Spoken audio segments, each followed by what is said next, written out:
nahmaduhu wa nasta'inuhu wa nastaghfiruh wa na'udzu billahi min shururi anfusina wa min sayyiati a'malina may yahdihillahu fala mudilla lahu wa may yudlil fala hadiyalah asyhadu an la ilaha illallah wahdahu la syarikalah wa asyhadu anna Muhammadan abdu wa rasuluh. Allahumma salli wa sallim ala sayyidina Muhammad wa ala alihi wa ashabihi wa man tabi'ahum bi ihsanin ila yaumiddin wa ba'd. Kita bersyukur kepada Allah telah sampai pada bulan Sya'ban, dan Sya'bannya sudah hampir akhir karena sebentar lagi masuk Ramadan. Jadi bulan Sya'ban walaupun tinggal beberapa hari, tapi ini adalah bulan kita ini sebenarnya sudah mau masuk bulan yang disebutkan dengan Syahrul Hasadih, yaitu bulan di mana kita memanen amalan saleh. Dan tingkat keberhasilan seseorang di dalam menjumpai Ramadan ini berbeda-beda. Jadi bagaimana orang itu biar berhasil di dalam beribadah di bulan Ramadan? Sebenarnya di sini minimal ada 3 perkara. Yang pertama, sebelum masuk Ramadan, dengan pembiasaan ibadah.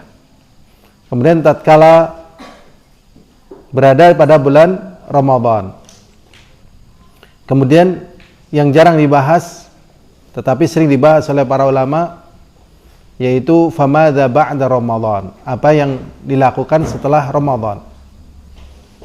Sehingga para sahabat setelah Ramadan mereka terus berdoa kepada Allah SWT agar diterima ibadah Ramadan mereka.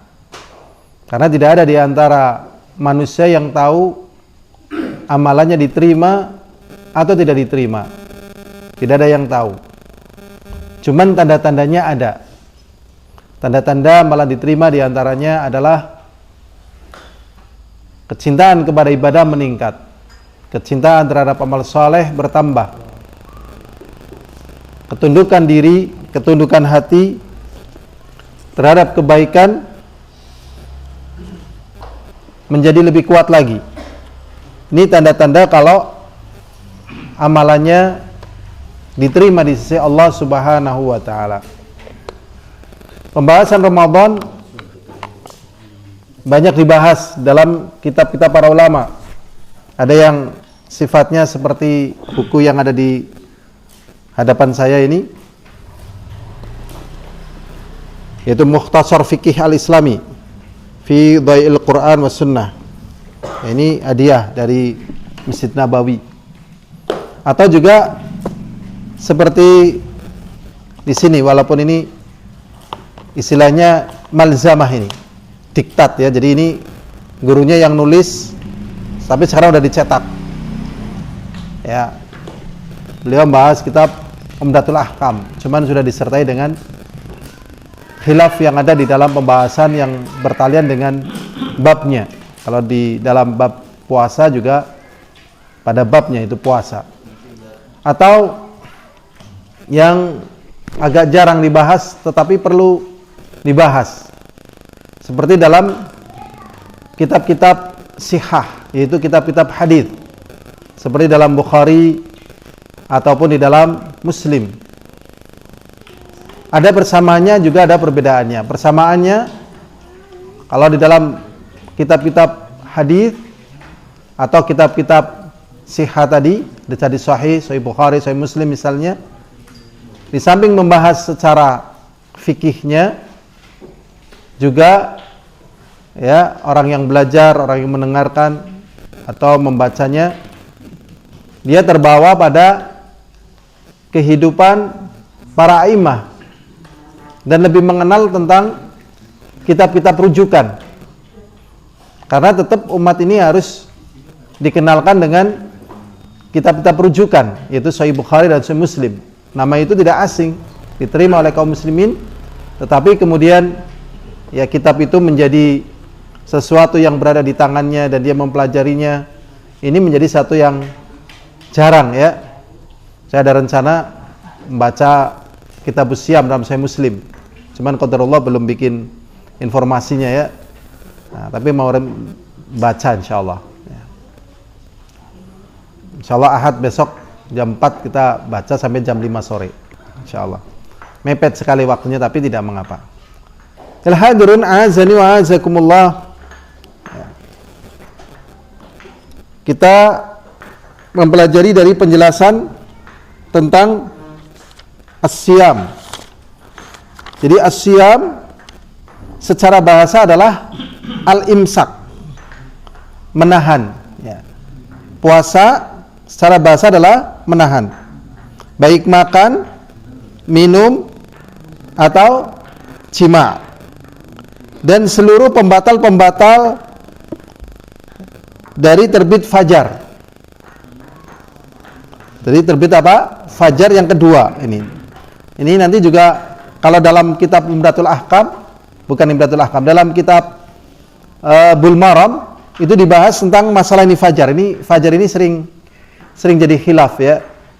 Nah, tapi memang hadis yang menyatakan kalau untuk adzan subuh boleh diakhirkan 10 menit itu hadisnya dhaif dan tetap nggak boleh. Jadi tetap fajar itu ya, itu pertama memang betul-betul tatkala sudah muncul ya tetapnya tanda-tanda fajar shadiq, atau dari orang yang betul meneliti tentang fajar shadiq. Jadi ini baik dalam bulan Ramadan atau di luar bulan Ramadan. Ya, pada bulan Ramadan biasanya diundurkan, maka di sini perlu ada yang meneliti ya kapan waktunya yang betul-betul telah masuk fajar shadiq. Ya. Caranya pendekatannya ya besok misalnya tanggal 29 Sya'ban subuhannya jam berapa? Ya, kalau nanti subuhannya pas masuk Ramadan mundur 10 menit, nah ini nggak ada masa dalam tempo perbedaan satu hari kemudian mundur 10 menit, nggak mungkin ya. Nah ini. Jadi dimulai dari terbit apa? Fajar kedua. Ila ghurubi syamsi, sampai tenggelam matahari. Jadi definisi ini penting karena ini sebagai awal puasa dan akhir puasa. Jadi awal puasa dari fajar shadiq, bukan dari apa? Imsak, dan juga bukan dari azan maghrib atau beduk maghrib, bukan, atau sirine. Ya, bukan dari sirine, bukan dari azan maghrib atau dari beduk, ya, tetapi dari apa? Tenggelamnya matahari. Ya, jadi kalau misalnya belum azan tapi sudah tenggelam matahari udah boleh berbuka. Ya, misalnya sudah azan ternyata belum tenggelam matahari tidak boleh berbuka. Jadi patokannya adalah tenggelam matahari. Kemudian biniyati saum, dengan niat berpuasa. Kalau niatnya karena ya bukan karena puasa, kan ada orang Kristen kadang juga ikut puasa ataupun yang lain ikut puasa, ya karena kaum muslimin berpuasa karena menghormati, maka dia tidak dapat pahalanya. Tidak dapat apa? Pahala, dan puasanya nggak sah. Ya. Di sini juga ada bagian lagi, yaitu apa? Taqarruban ilallahi azza wa jalla, dalam rangka mendekatkan diri kepada Allah Subhanahu wa taala. Jadi ini termasuk ibadah. Jadi ibadah yang ada dalam agama kita itu bermacam-macam. Ada ibadah sebagaimana yang barusan kita kerjakan dengan anggota badan, ada ruku, ada sujud, ada takbir. Ya, ada juga seperti puasa. Ya, seperti puasa, nahan makan, lapar, dan seterusnya dari pembatal-pembatal puasa. Nanti pembatal puasa juga ada pembatal pahala dan pembatal puasa itu sendiri. Pembatal pahala dan pembatal puasa. Sehingga nanti ada banyak perdebatan, misalnya buat contoh aja, istimna. Istimna itu onani. Ya, onani mengeluarkan air mani ya tentunya ini berlaku bagi laki ataupun perempuan. Onani ya berlaku bagi laki ataupun perempuan, yaitu mengeluarkan air maninya. Ini membatalkan puasa atau tidak? Banyak yang mengatakan membatalkan puasa. Tetapi ada juga yang menyatakan tidak, karena tidak ada unsur makan dan minum. Ya. Dan itu bukan termasuk dalam kategori jima, karena tidak ada proses ilaj. Ilaj itu artinya nyemplungnya timba ke sumur, kotius, itu tidak ada. Sehingga tidak bisa dimasukkan ke dalam jima. Ya. Tapi ada yang memasukkannya karena ada kemiripan di sana. Lah, yang memasukkannya ini kurang tepat sebenarnya. Maka yang benar ini sebatas yang saya yakini ini membatalkan pahala puasa, tetapi tidak membatalkan puasa. Walaupun ada yang membatalkan puasa ini, tetapi tidak wajib kafaroh.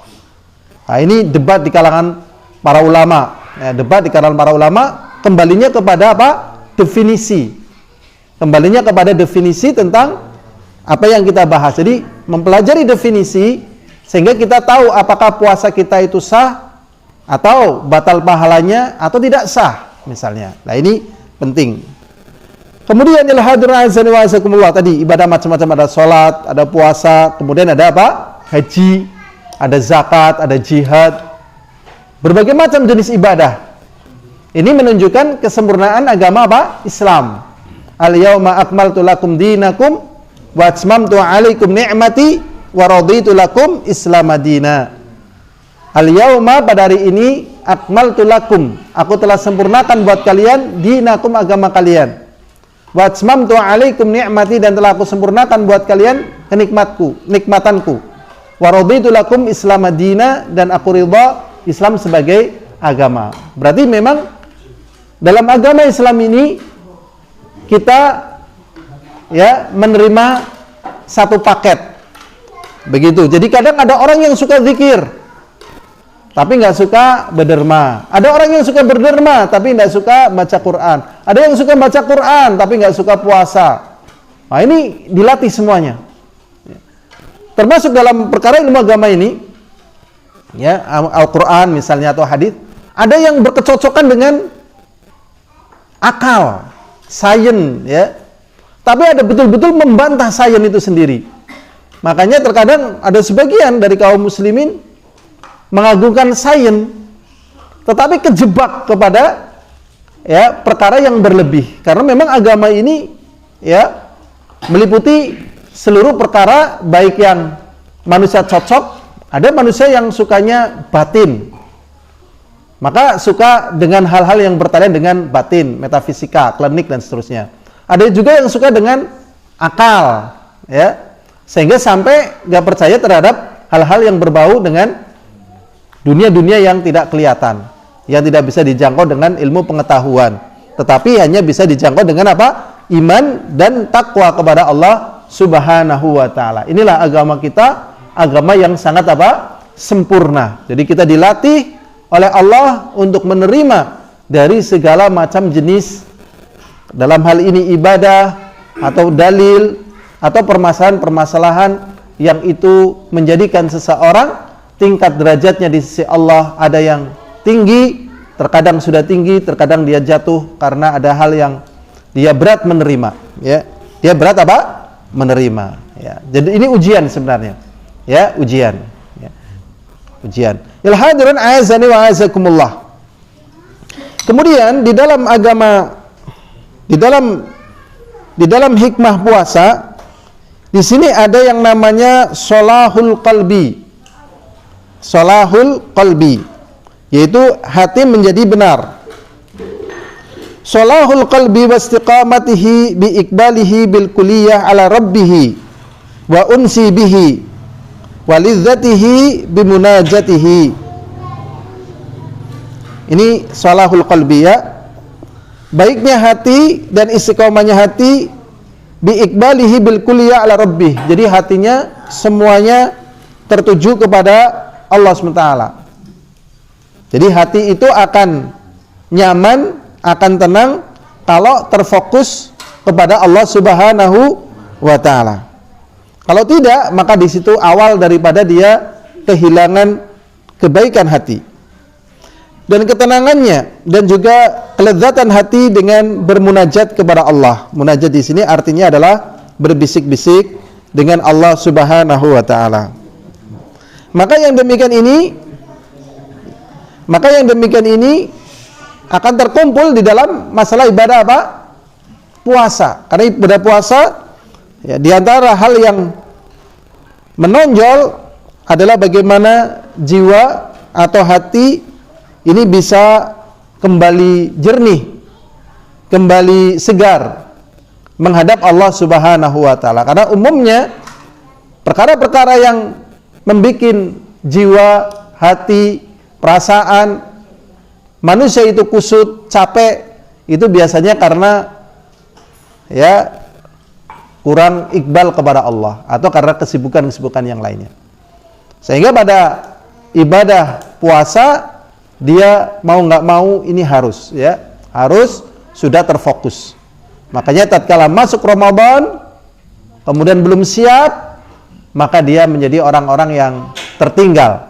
Bahkan sebagiannya ya dikatakan Rasulullah SAW nanti pada bulan Ramadan ada malam yang lebih bagus daripada 1000 bulan.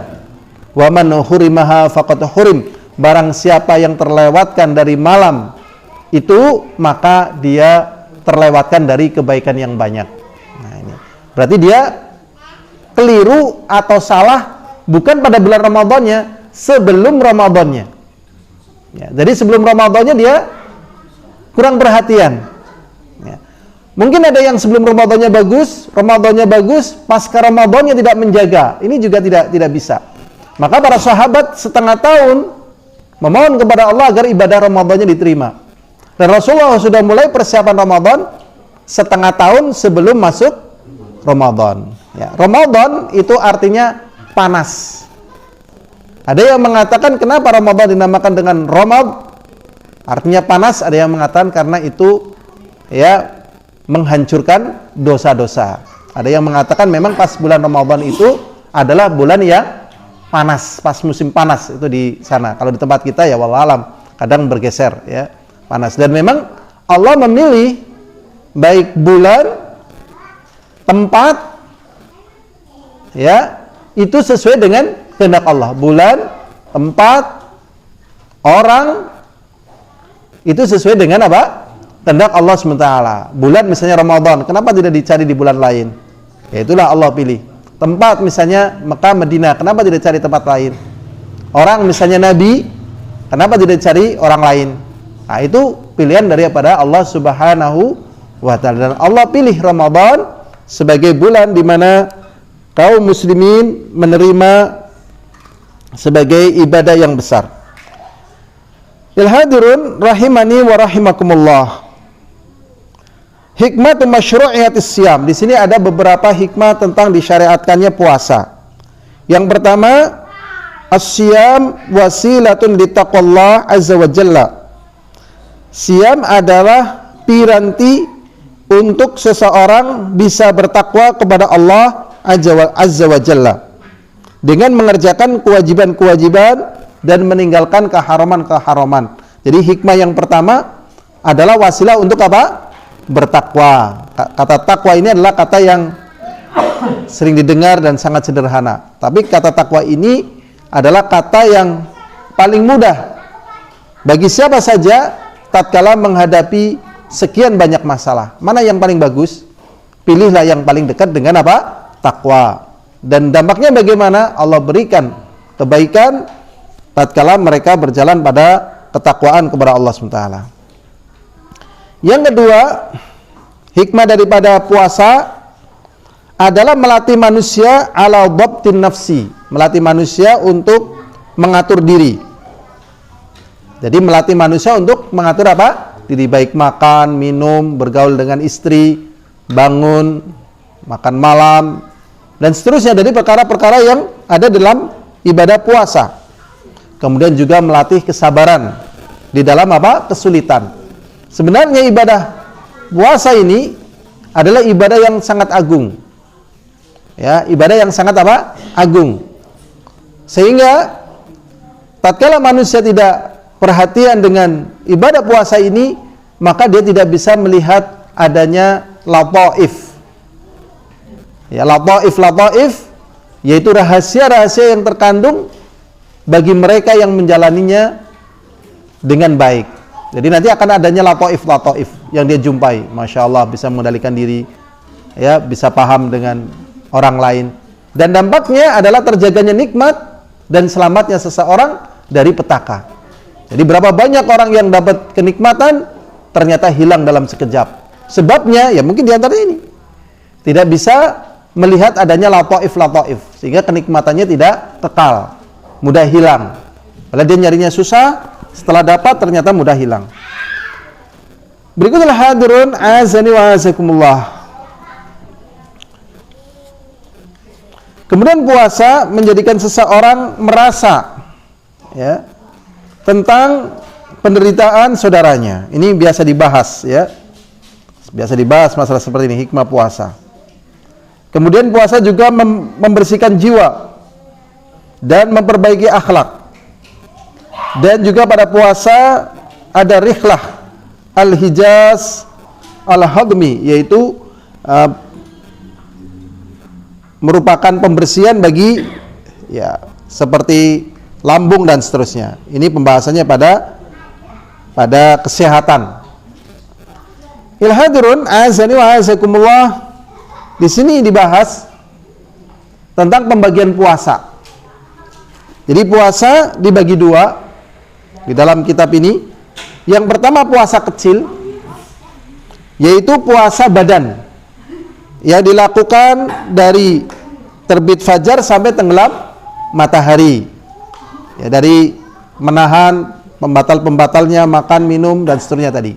Sebagaimana puasa Ramadan atau puasa-puasa yang lain dari puasa sunnah.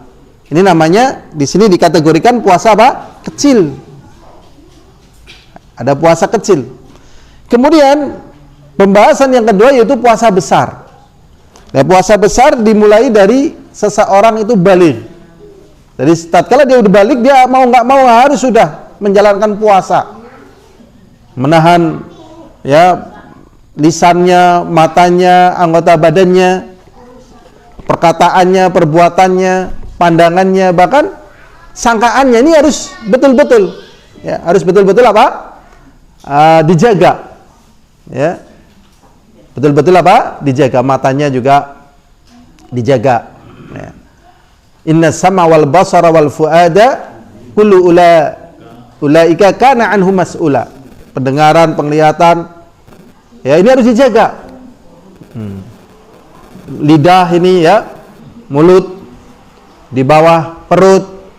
Rasulullah sallallahu alaihi wasallam mengatakan man yazman lima baina lahyaihi wa baina fakhidhaihi azmana lahul jannah. Barang siapa yang menjaga apa yang di antara kumis dan jenggotnya, yaitu mulut, dan apa yang ada di antara kedua pahanya, maka dijamin dengan apa? Surga. Ini sulit, ya. Ini apa? Sulit. Menjaga mulut sulit. Karena mulut termasuk apa? Kenikmatan, berbicara nikmat. Syahwat itu juga apa? Syahwat nikmat juga, ya. Syahwat nikmat atau kemuliaan ini? Syahwat nikmat atau kemuliaan? Nikmat, ya. Coba kemuliaan apa nikmat, Pak? Kemuliaan. Alasannya? Lebih dari nikmat. Sebenarnya syahwat itu kemuliaan, tapi bisa jadi kehinaan, ya. Karena tanpa syahwat, ya, tanpa syahwat ngapain punya anak, ya kan? Kan dengan adanya syahwat, nah, jadi punya anak. Dengan adanya anak, itulah hikmah Allah menciptakan manusia. Namanya imaratul kaun. Tetapi syahwat ini bisa menjadi petaka dan belenggu, sehingga orang binasa gara-gara syahwat. Gak mau punya anak, gak mau punya istri, karena anak dan istri menghalangi apa? Syahwatnya. Syahwatnya terlalu liar, ya, syahwatnya terlalu apa? Liar. Ini makanya dijaga dengan puasa. Mata, ya, mulut, ya, kemudian hati. Ini semuanya dengan apa? Puasa. Dan ini puasa besar sampai dia menjelang ajalnya. Sampai dia menjelang ajalnya. Makanya Allah Subhanahu wa taala menjadikan puasa kecil, tadi ada Ramadan dan seterusnya, sebagai wasilah untuk puasa besar. Sebagaimana yang Allah SWT jelaskan di dalam Al-Quran, ya ayyuhalladzina amanu kutiba alaikumussyam kama kutiba alal ladzina min qablikum la'allakum tattaqun. Tapi ayat ini sebenarnya lebih mengarah kepada puasa Ramadan. Wahai orang-orang yang beriman, telah diwajibkan kepada kalian puasa sebagaimana telah diwajibkan kepada orang-orang sebelum kalian, la'allakum tattaqun, supaya kalian itu bertakwa. Makanya puasa Ramadan yang disebut sebagai puasa kecil itu sebagai wasilah bagi puasa besar. Tadi di dalam ayat Allah SWT sebutkan, ya ayyuhalladzina amanu kutiba alaikumussyam, wahai orang-orang yang beriman, telah diwajibkan kepada kalian berpuasa. Kama kutiba alal ladzina min qablikum, sebagaimana telah diwajibkan kepada umat-umat sebelum kalian. Sekarang pertanyaannya, apakah pada umat-umat terdahulu diwajibkan puasa Ramadan? Allah SWT mengatakan kama kutiba alal ladzina min qablikum, sebagaimana yang telah diwajibkan kepada umat-umat sebelum kalian, la'allakum tattaqun, supaya kalian bertakwa. Apakah pada umat-umat terdahulu diwajibkan puasa Ramadan? Tidak. Tetapi pada umat-umat terdahulu diwajibkan apa? Puasa. Bentuk dan keadaannya wallahu alam. Tetapi karena di sini hikmah daripada puasa sangat besar dan merupakan ibadah yang agung, kemudian Allah SWT wajibkan pula kepada umat Nabi Muhammad SAW. Di sini la'allakum tattaqun, supaya kalian apa? Bertakwa. Dan permasalahan ini betapa mudahnya lupa. Ya, ada satu ayat menyatakan, wa may yattaqillaha ya'lamhullah, barang siapa yang bertakwa kepada Allah, maka Allah akan mengajari dia. Sehingga orang-orang yang cerdas adalah orang-orang yang bertakwa. Dan orang akan kehilangan kecerdasannya tatkala tidak bertakwa. Ya, orang akan kehilangan kecerdasannya tatkala apa? Tidak bertakwa. Ya. Nah, ini penting ya pembahasannya pasca Ramadan yang sering kita singgung. Maka semoga pasca Ramadan kita lolos. Karena pasca Ramadan ujiannya sangat berat. Ya, masyarakat berduyun-duyun kemana biasanya? Nah, dan seterusnya. Masya Allah. Kalau nggak lihat eman-eman, lihat haram, ya kan? Ya. Maksudnya lihat haram gimana, Ustaz? Lah kan banyak tontonan-tontonan kayak gitu kan? Masya Allah. Ya. Sulit ya, jadinya sulit ini. Sulit, ya. Padahal di sini saat menjaga ini. Maka orang yang bertakwa menjadi orang yang cerdas. Nantilah gerwis wayai pada ora patia semangat menglaut. Nah, tembe menglaut karena keluarga. Tontonannya wis sarana, tutusannya wis sepi gitu loh. Tembe. Ya. Tapi menurut orang ini sudah menjadi orang yang aneh, tapi pahalanya terjaga. Makanya orang kalau ingin cerdas bertakwa. Ya. Kalau nggak bertakwa nggak bisa cerdas. Kalau nggak bertakwa nggak bisa cerdas. Itu sudahlah dalam catatan sejarah terlalu banyak ya. Gara-gara nggak bertakwa, kecerdasan apa? Hilang. Jadi contohnya antum sudah lebih paham. Ya. Kadang ya, ini kemarin saya ngobrol dengan saudara, tanya, untung itu dari Kebumen? Iya, dari Kebumen gitu. Nah, untung yang ya, kenapa? PKI. Kan ada jenderal namanya kalau nggak siapa ya, Suprapto atau siapa itu, ya. ternyata dia harus ngikut untung dan dibawanya untung. Coba kalau dia bertakwa kepada Allah, ngapain ngikut-ikut untung dari sisi pangkatnya, dari sisi ini? Ternyata karena nggak takwa, masuk sudah. Pokoknya siapa saja yang tidak bertakwa, ya, dia akan terbawa kepada kebodohan. Makanya perbuatan dosa pasti disebut dengan kebodohan. Pasti itu. Apa zina, apa korupsi, atau menipu, atau curang, dan sebagainya. Sebabnya kenapa? Tidak takwa. Jadi kalau orang ingin cerdas, belajarlah apa? Takwa. Itu takwa ini. Masya Allah. Jadi kalau memang dari kita belum masuk Ramadan, persiapan, kemudian di Ramadan kita mantapkan lagi. Ramadan sekarang semoga lebih bagus daripada Ramadan yang lalu. Ya, moga-moga ini dari hari ini sampai masuk Ramadan selesai 30 juz ya, baca Quran, ya kan? Amin. Nanti Ramadan juga iya gitu ya. Dan pasca Ramadan dijaga. Mungkin akan muncul pertanyaan.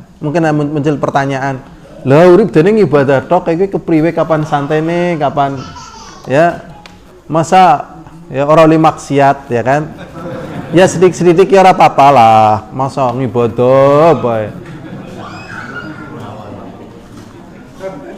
masa gitu kan ngibadah bae ya kan. Ini permasalahannya ini bertalian dengan ya setaat-taat kita sesungguhnya pasti ada hiburan dari Allah SWT. Setaat-taatnya kita pasti pernah melakukan apa? Maksiat. Jadi maksiat itu nggak perlu direncanakan. Kenapa? Terkadang nggak perlu direncanakan, nggak perlu. Masyarakat tahu maksiat lah, mau ngaso setitik gitu kan. Padahal ini kan makruh gitu kan. Baca Quran, gak hiburan, nah makruh be gitu. Kalau istighfar, kalau makruh. Lah kalau terus-terusan kan jadinya haram gitu loh. Ya, astagfirullahaladzim, astagfirullahaladzim gitu. Lah ini jangan begitulah ya. Manusia itu tetap ada letak jatuhnya. Jadi kalau jatuh jangan direncanakan dan jangan dipersiapkan dan jangan dijadwalkan ya. Jangan dijadwalkan. Kadang kan ada semacam perasaan tes ngibadah puasa kan gari refreshing, plesir, ya Allah. Bisa jadi puasa yang 30 hari habis di situ. Ya, habis di situ mungkin muncul kata-kata syirik, kata-kata kufur mungkin. Ya Allah, ya Rabbi. Ini yang jadi permasalahan gitu. Dan sebenarnya pembahasan ini, ya, pembahasan bagaimana kita menjadi orang bertakwa, ini sebenarnya terkandung padanya kekuatan Islam dan kaum muslimin. Karena kekuatan Islam dan kaum muslimin terletak pada terkabulnya doa. Ya, kalau ditinjau dari ini dan itu kaum muslimin lemah. Tapi kalau doa dikabulkan, Masya Allah. Siapa yang menghalangi kehendak Allah tatkala doa dikabulkan? Ingat tatkala perang Badar, ya kan? Itu kan nggak imbang antara sahabat dengan musyrikin. Baik jumlah pasukannya, jumlah senjatanya, personilnya, semuanya nggak imbang. Tetapi Allah berkehendak memenangkannya. Dan pada perang Hunain kaum muslimin merasa kuat. Tapi disitulah letak akhirnya kaum muslimin sempat terpukul mundur di sini. Makanya di sini kalau kita ingin lihat bagaimana kekuatan kaum muslimin, sebenarnya saat-saat ini adalah menjadi bagian di mana kaum muslimin berharap kepada Allah, amalannya diterima sehingga doanya makbul. Dan kalau sudah doanya makbul, adakah kata yang lebih indah daripada doa yang dikabulkan? Adakah kata yang lebih indah daripada doa yang dikabulkan?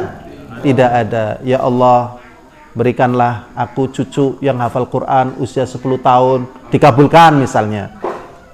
Senang apa nggak senang?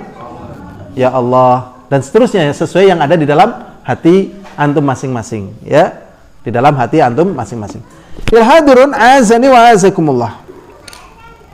Kemudian tatkala seseorang sudah bisa menyelesaikan puasa kubra, maka dia akan mendapatkan balasan yang sangat besar, yaitu dimasukkan ke dalam surga.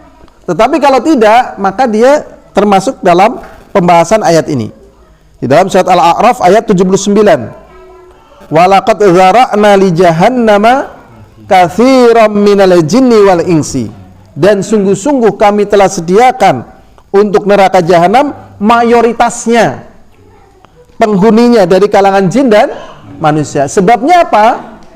Ya, sebabnya apa? Ini mayoritas manusia. Ya. Intinya karena nggak bertakwa jelas. Intinya karena tidak apa? Bertakwa. Kalau belajar jelas iya.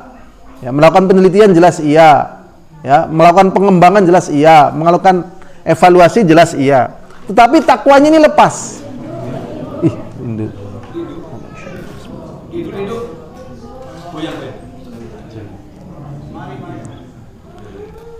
Di sini Allah Subhanahu wa taala mengatakan lahum qulubun la yafqahuna biha. Mereka punya hati tetapi hatinya tidak digunakan untuk memahami. Ya tadi dengan ketakwaan ya. Walum a'yunun la yubsiruna biha, dan mereka punya penglihatan tetapi tidak bisa digunakan untuk melihat. Walahum adhanun, dan mereka punya telinga la yasma'una biha, tidak mereka gunakan untuk mendengar. Ulaika kal an'am, mereka itu seperti binatang ternak. Kalau binatang ternak kan makan, minum, berkembang biak. Ya, makan, minum dan berkembang biak. Itu udah manusia kalau nggak dengan takwa itu tok mesti. Itu kurang lebih. Bahkan di sini Allah SWT katakan, ya, balhum adal, bahkan mereka lebih apa? Sesat. Karena apa? Karena mereka punya akal. Binatang nggak punya akal, sehingga variasi, eksploitasi dari sebuah kemaksiatan, binatang nggak mampu melakukan. Manusia punya akal, maka akalnya akan menjadi pemimpin hawa nafsunya, sehingga variasi, eksploitasi, maksiat, iblis saja bisa jadi kalah. Ya. Iblis saja apa? Kalah. Ya. Iblis saja kalah. Binatang aja apa? Kalah. Waliyadzubillah. Binatang kalah di dalam maksiat yang dilakukan oleh apa? Manusia. Naudzubillah min dzalik. Ya, naudzubillah min dzalik. Itu manusia jahatnya seperti itu, ya. Naudzubillah min dzalik. Coba yang haram aja dimakan semuanya ya. Sampai kadang makan manusia. Manusia makan manusia, daging manusia dimasak dan seterusnya. Waliyadzubillah. Ya, manusia sejahat itu. Pokoknya kalau dibahas tentang kejahatan manusia, binatang dan yang lainnya kalah, ya. Manusia nomor satu. Tetapi kalau dia berhasil bertakwa, ya jadi permasalahan ini, kalau dia berhasil bertakwa, malaikat aja kalah, ya. Malaikat aja kalah. Nah, karena malaikat itu kan dia terus begitu, tidak ada apa? Nafsu. Terus begitu. Kalau manusia, oh naik turun nih, ya naik turun. Nah, ini manusia naik turun. Tapi dengan takwanya, ya bisa naik. Makanya orang-orang yang beriman bertakwa secara umum di dunia ya, dari sisi menjalankannya, tentunya mereka banyak bersedih, banyak kendala, ya kan? Karena dia harus menahan. Ya, imsak tadi harus menahan. Coba. Umumnya orang kalau bersedih biasanya apa? Musik-musikan, ya kan? Ya enggak? Daripada sedih kan nyanyi-nyanyi, gelendam-gelendam, sampai mereka mengatakan tidak ada hari tanpa apa? Musik. Ya kan? Itu sudah Masya Allah musik loh. Padahal musik itu betul-betul membuat suburnya kemunafikan.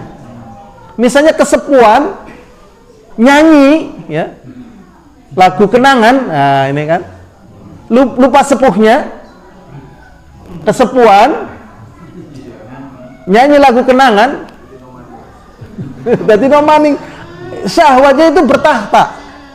Syahwatnya apa? Bertahta. Jadi kemunafikan cepat sekali muncul. Ya Allah, ya Rabbi ini. Makanya Rasulullah SAW mengatakan, sayati zamanun mayastahilul khirra wal harir wal ma'azif. Nanti akan datang satu masa di mana manusia menghalalkan sutra, zina, dan nyanyi-nyanyian. Nah, udah ini kesenangan manusia ini udah. Sutra pakaian yang mahal, yang bagus, ya kan? Zina coba, duitnya sudah ada, rumahnya sudah ada, mobilnya sudah ada, anaknya sudah mentas semua. Apalagi, ya kan? Gini apa mboten? Aduh jago bosen, aduh iwak bosen, aduh apa bosen, garing apa maning? Orang nagawean. Nah, apa? Itu sudah. Itu manusia ya Allah ya Rabbi. Ya, ini makanya dipangkas dengan ketakwaan, dan itu harus dipaksakan. Dipaksakan, kalau enggak ya syahwat itu bertahta. Jangan bilang sudah sepuh syahwatnya jinak. Enggak. Ya kakek-kakek aja banyak yang mati gara-gara minum obat kuat. Matinya minum obat kuat, bukan bersama istrinya. Ya Allah ya Rabbi, waliyadzubillah. Ini hati-hati sekali. Hati sekali, maka obatnya tadi puasa, ya. Al-hadirin azani wa azakumullah. Jadi puasa ini sebenarnya jalan yang lebih kuat, lebih menakjubkan untuk seseorang sampai kepada surga. Ada satu kisah begini. Di zaman Rasulullah ada seorang sahabat berjihad, meninggal dunia. Ada dua orang sahabat berjihad, yang satu meninggal dunia dan mati syahid. Yang satu belum meninggal dunia, diperpanjang umurnya sampai ketemu Ramadan. Sampai ketemu apa? Ramadan. Nah, kemudian ada sahabat lagi mimpi. Ternyata yang lebih didahulukan masuk surga ini yang tidak mati syahid. Kenapa kok kamu bisa lebih dahulukan? Malah kamu belum mati syahid, temanmu udah mati syahid, kau belakangan, dan surga kamu lebih tinggi. Karena dia menjumpai Ramadan.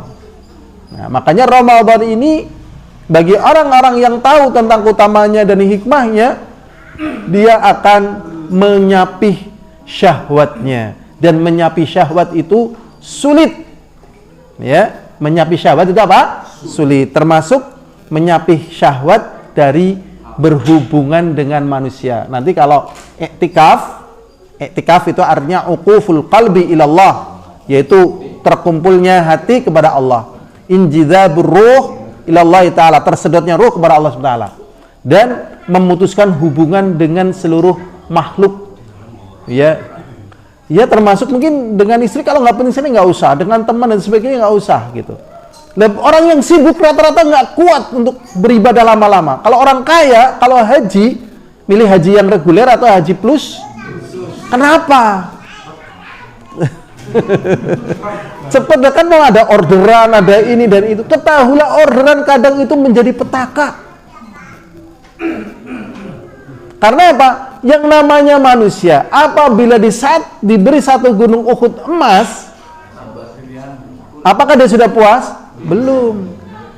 Makanya ini menipu, ya. Jadi yang tertiba perasaannya, dan tidak mungkin orang bisa menikmati satu gunung Uhud emas, nggak mungkin. Apalagi satu lagi, cuman perasaannya doang. Nggak bakalan orang yang punya istri banyak, misalnya sampai 100 gitu kan, rumahnya banyak, mobilnya banyak, anaknya banyak, kemudian dia menikmati semuanya, nggak mungkin. Dia akan menikmati ya seukuran dia mampu menikmatinya. Ya, nggak mungkin. Ya kan? Misalnya ada orang suka duren, ya, belikan duren 5 geluntung yang 10 kiloan, coba suruh ngabisin semua. Habis apa nggak habis? Nggak habis. Tetap sebatas kemampuan dia di dalam menikmati. Berarti yang ganas adalah apa? Nafsunya tadi, syahwatnya tadi. Lah ini dipangkas, ya, dengan apa? Puasa. Di dalamnya masih ada ini, ada itu, dan seterusnya, untuk lebih memangkas lagi. Kalau nggak dipangkas, ya, dijelaskan oleh Al-Imam Ibnul Qayyim Al-Jauziyah, keadaan jiwa yang sudah lepas kontrol, dalam keadaan dipasung karena dia melakukan kejelekan, dia tetap meronta-ronta untuk mendapatkan kejelekan itu. Lalu dipasung supaya dia terhindar dari kejelekan, tapi tetap berontak. Walaupun sampai akhirnya dia mati, karena jiwanya itu sangat mencintai kepada apa? Kejelekan yang sudah, ya, yang sudah menjadi kecintaan dirinya. Waliyadzubillah. Maka dilatih tadi, baik makanan, ya, kegiatan, pikiran, hati, pergaulan, dan semuanya. Nah, makanya jadilah orang yang beriman ini menjadi orang yang sangat menakjubkan, ya, kalau menurut pandangan orang-orang yang tidak beriman, karena mereka ketat. Berikutnya hadirin azani wa azakumullah, sedikit lagi ya waktunya, minta lagi dikit lah. Kedudukan puasa. Puasa, maksudnya puasa Ramadan ini adalah rukun yang keempat dari rukun Islam. Dan penjelasannya sebagaimana yang biasa kita dengar. Jadi dia termasuk dari pilar-pilar Islam. Pilar itu artinya saka tapi sing gede banget gitu. Makanya kalau dia tidak berpuasa, berarti dia kehilangan pilar yang harus dia miliki.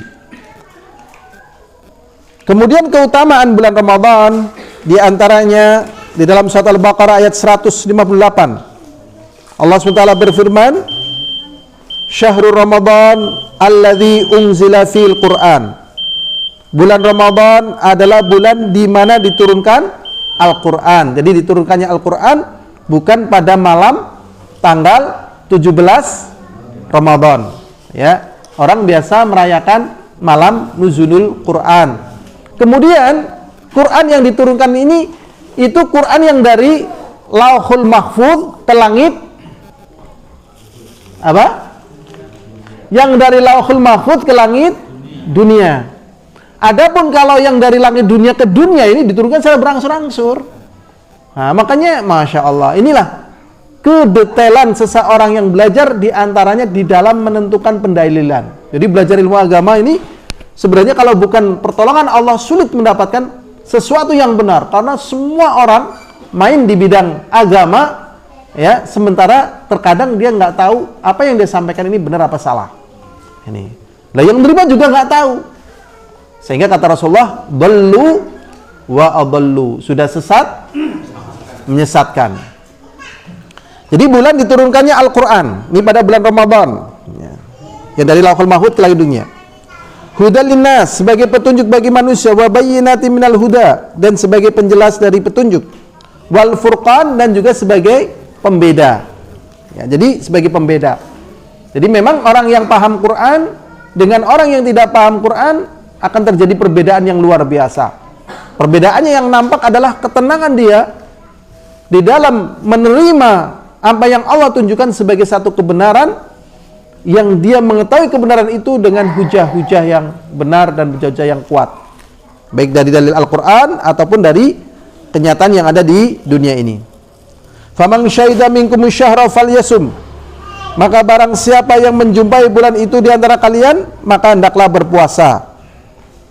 Wa man kana maridhan aw ala safarin, dan barang siapa yang dalam keadaan sakit atau safar, fa iddatun min ayyamin ukhar, maka dia hendaknya mengganti pada hari yang lain. Ini ada pembahasan tersendiri dirinci dalam hadis tentang puasanya orang yang sakit dan orang yang safar. Kemudian Allah SWT mengatakan, yuridullahu bikumul yusra, Allah menghendaki kepada kalian kemudahan, wala yuridu bikumul usra, dan Allah tidak menghendaki kepada kalian kesulitan. Di sini menunjukkan bahwasanya agama ini dibangun di atas samhah, kemudahan. Jadi walaupun puasa, di sana ada apa? Kemudahan. Bagi yang sakit, bagi yang safar, ya. Juga ada batasan waktunya dari terbit fajar sampai tenggelam matahari. Ini yang Allah kehendaki adalah kemudahan. Walitukmilul iddata, dan supaya kalian menyempurnakan bilangan puasa tadi. Walitukabbirullaha ala ma hadakum wa la'allakum tashkurun, dan supaya kalian membesarkan nama Allah ala ma hadakum, terhadap apa yang Allah berikan kepada kalian dari hidayah. Jadi tatkala orang berpuasa, jangan timbul perasaan mengeluh, benci. Biasanya kalau sudah mulai air-air puasa, ya karena lapar, datang maghribnya terasa lama, ya, atau mungkin lagi itikaf, aduh gini lagi itikaf, pesenannya akeh, ora dibalasi ke priwe gitu kan. Nah, ini yang demikian ini sebenarnya nikmat. Makanya di sini Allah SWT katakan, walitukabbirullaha ala ma hadakum, supaya kalian mengagungkan Allah atas perkara yang Allah berikan hidayah kepada kalian. Wala'allakum tashkurun, dan supaya kalian bersyukur. Satu hadis lagi, insyaallah selesai. Ya, sebenarnya masih banyak tapi tidak layak ya kalau misalnya terlalu panjang, mungkin di antara antum juga ada kegiatan lain. Ini hadis yang ada di dalam kitab Sahih Muslim, ternyata juga ada dalam kitab Sahih Bukhari tentang keutamaan bulan Ramadan.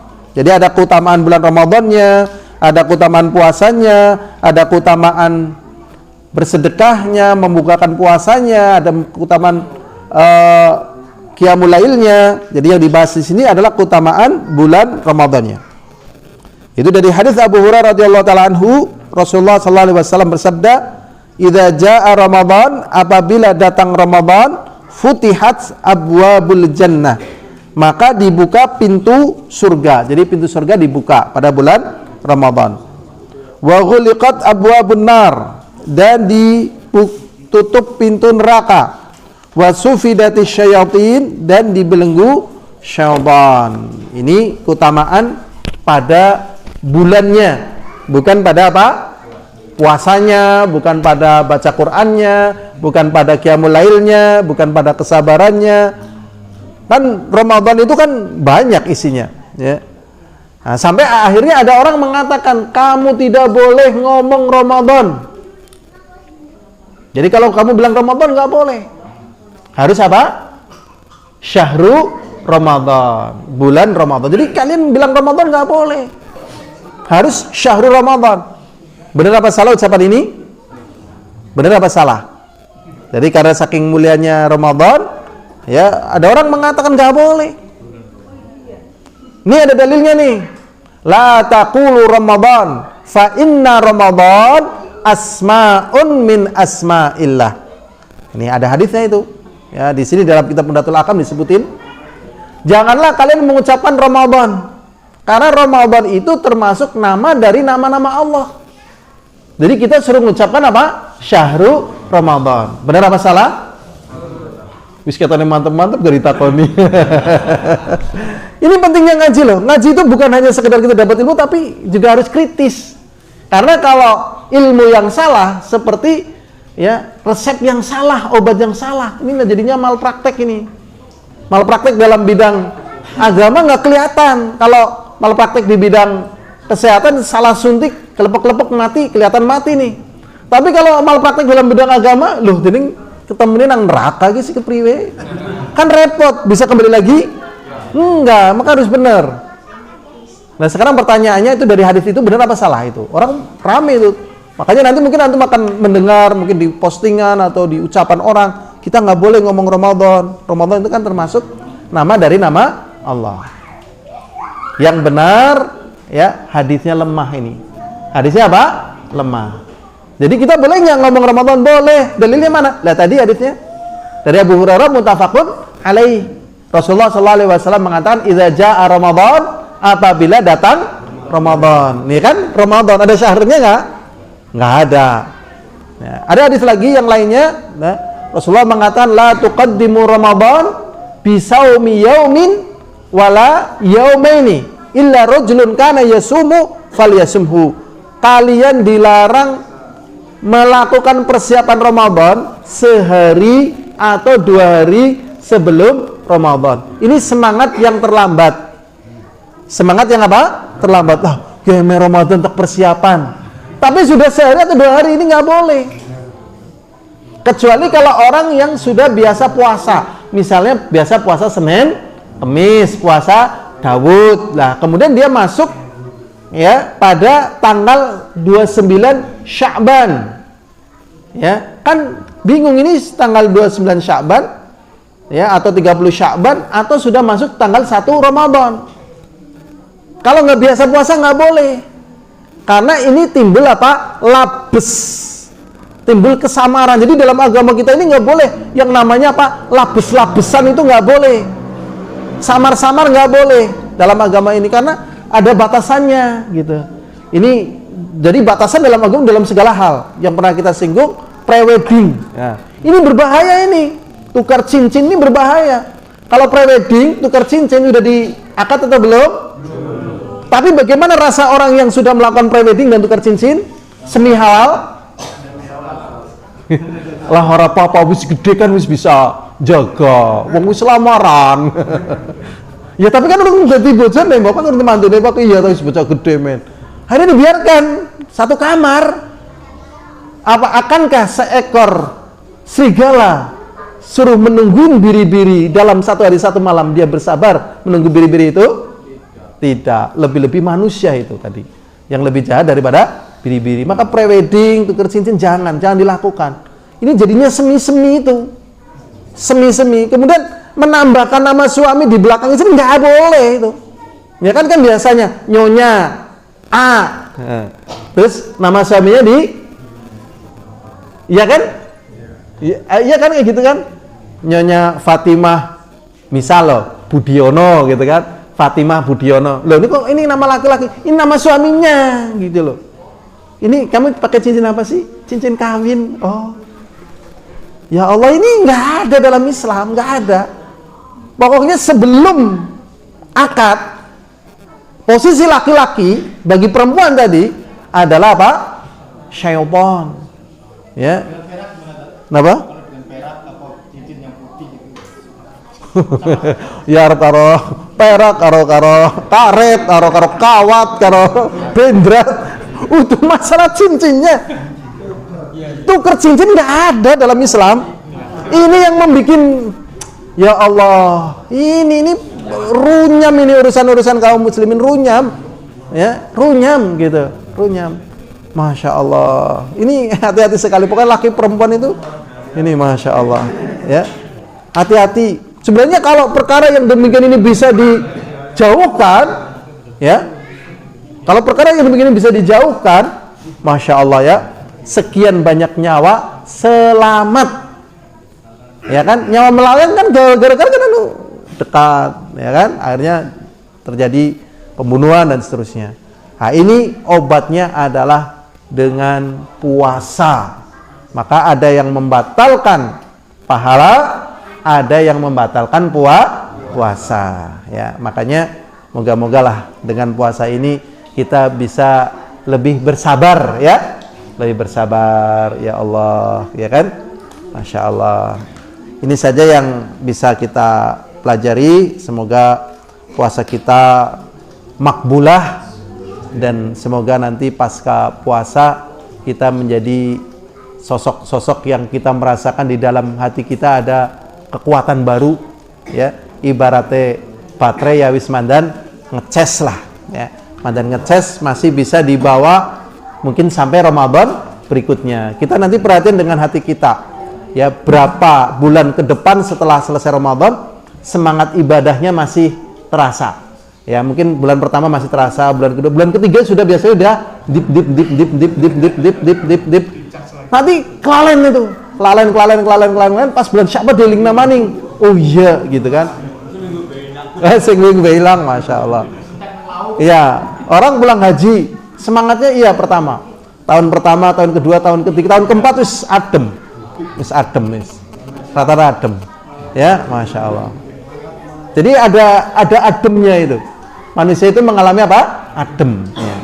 Nah kalau adem, dibangkitkan lagi supaya nanti menghadap kepada Allah dalam keadaan Allah ridha kepada kita. Wallahu a'lam bishawab. Walhamdulillahirabbil alamin. Assalamualaikum warahmatullahi wabarakatuh.